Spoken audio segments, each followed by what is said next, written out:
kamata kia te tau loho.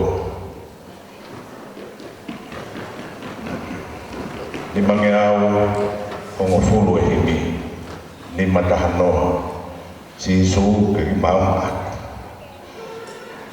I ngahi me to kotoa. Tare editi, kai tau, whanau, whare me motoro.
Malupe fare hala mata pe. Ma moka mo moto e fini e fala mali e fai fikawa ana pot mo. Ona ngalo se tua trahi me fofoma. A fio mai ko ta mai king kai hai ka ngai fa i huma. Ka ko mai o mai ko fu. Ma kore pe fono ai a fiona. Ke whakafono a ke awhini mā ko i koe whatongi a maraka. Mana tua e tahu mo. Kai ke malawa ai whatongi a. Ka koe ne lawa he kau whakatahu mo e a whiona. Koe mōni ka māwai mo koe he ka kini lawa ha mea. Ka koe ne malawa ko mo umo umata. Hale rei ka he ki whunga waka whokawa. Oe sasi koe ni. Pea o mau whawhetai, mau lau ngā kolo he e whiwhini. O kai puri me hofofo ngā e whiwhini. Koe teu ia e tuku mou. Pea koe teu e tuku mou i koe oso singa maari. Mōni pe whaka e whiwhini. I pene ua. Koe ki hana anga e mau whaka kai toi iaki. Koe whai koto pe hii. Koe mea pēr nā te whuaki. Pea koe ia pēr kuma nau toi whuaki atu. Hange pēr koe kore koe a ana e kene tama. O tua whuaki maha tama. E kumana waha te toi whuaki. Koe whuaka whiwhia e pōni. Koe mea pēr nā te whuaki. Ke nau whiwhia e pōni. Ona ke tā tuku ke hae angai tangata tamata. Ka tuku ke hae whotu e lau maari e a whiona. Ka whama whama do mauro. A mea te mauri he ai anga kolo. Ko mea e ke awhio. Pea ku mau wha maro. Maro maru pe ka uta klasiko to e poni. Ona ngaro me o fufonga, ona ke fufuhanga hine rei e poni. Te ke e whiri e mama. A tuke mau whiwhia i he noma o whie maari o e awhio. Koe nā lotu hoke ko lotu e vai vai. I longa mea koe ki au kea ma lotu toki whakakakata mahi a. Ma horo pilalo kore ngai malo in koto pia klaisi ko alu mau whamu. Ia koe kileso tau e ko sisu klaisi o flaya e tuko tamai whiomula maari mao. Mo ngai alo whai mana o wha. Hoko atu moi whatongi a pao nā hiri ka whai pio tangata. E me. Pa malo e ke whakikau. Lawa e tau whawhamiri e whiawhiri. Pea ko whamalo ai e tia. Tapu ke awhio ai o tua o tau hauhanga. Tapu ke hauiki. E se me ploto o kau matapuri o siasi. Matapu ke whawhikau. Kau maa hawhikau. Matapuat ke sea o i kātona. Tapuat ke kau takalas ahko tobe. Tau kau ngakau. I e whiawhi whakoloana. E whiawhi tai tai miroa. Koe ahoni, koe ahapea o Filipai. Kau ku mawhanai. Ai kulup o whaakawa i a Filipai ke mau kau ngakau i whaake o pōni. Ko ofa, whiawhia, pe mo merino. Koe whoi tolu koe ni ke whai akpia i tau whaake. Ka pāku ke whaake pe a ofa, ka eri ake whoi ua koe. Ka ke kakato a whaake. Pāku ke ofa, pea ke merino, i o kau ngāpi, pea ke maua i a whiwhia.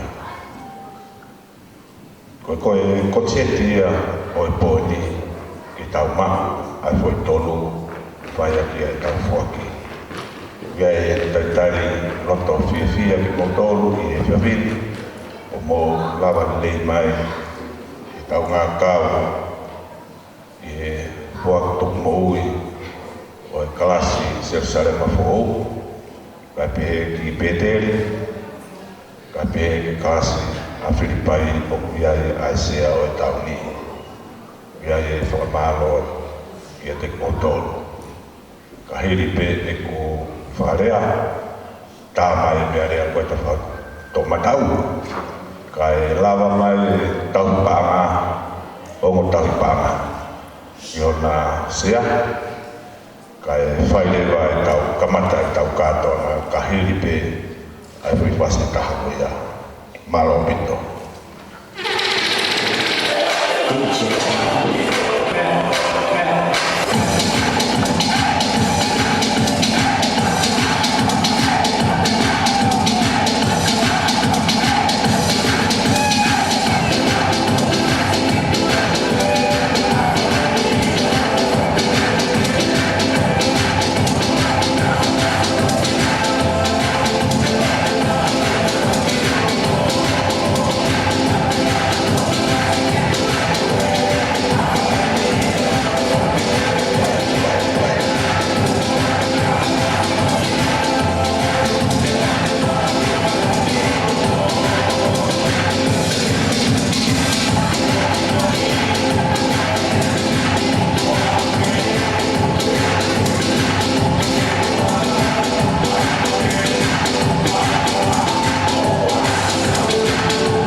ia i te amo pēteri, Gai pia mo Filipai ko gai se katoa wa launi ya ko whakawa ia e Jerusalem ka koe kalasiko i Jerusalem gai a tupo pia mo pia mo no family gai pia mo sosifa pia mo telela gai pia mo arsanga ka pe fo kia te au mo family whakawa ko ni whakawa e mon beti pe mo tupo o na family pe mo mea mai hit hau pe a family ko ni o whare atu e nau tālunga malo.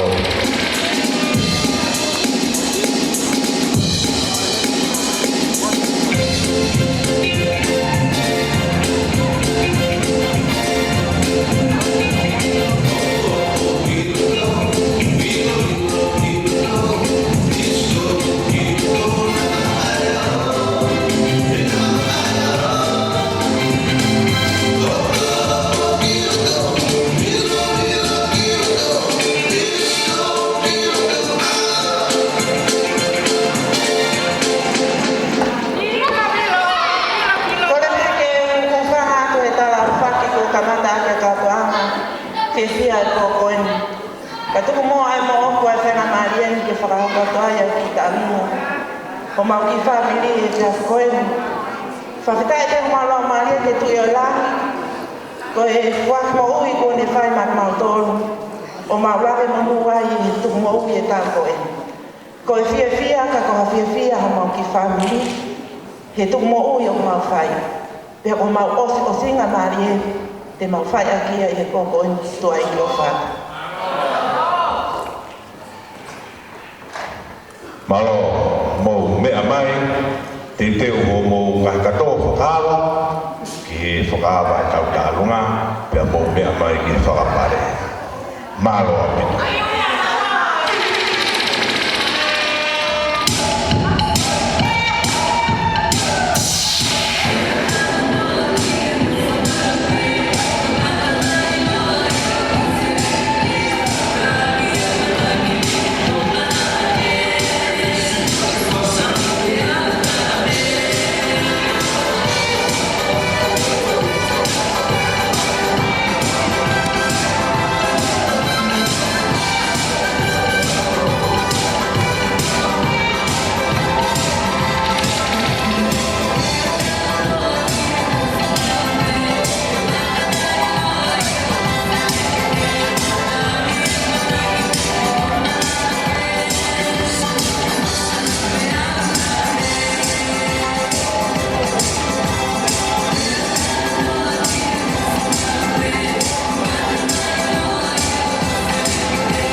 Talunga hoko so si pa roki atu ia pe moe. Telela. Ya moe whanau.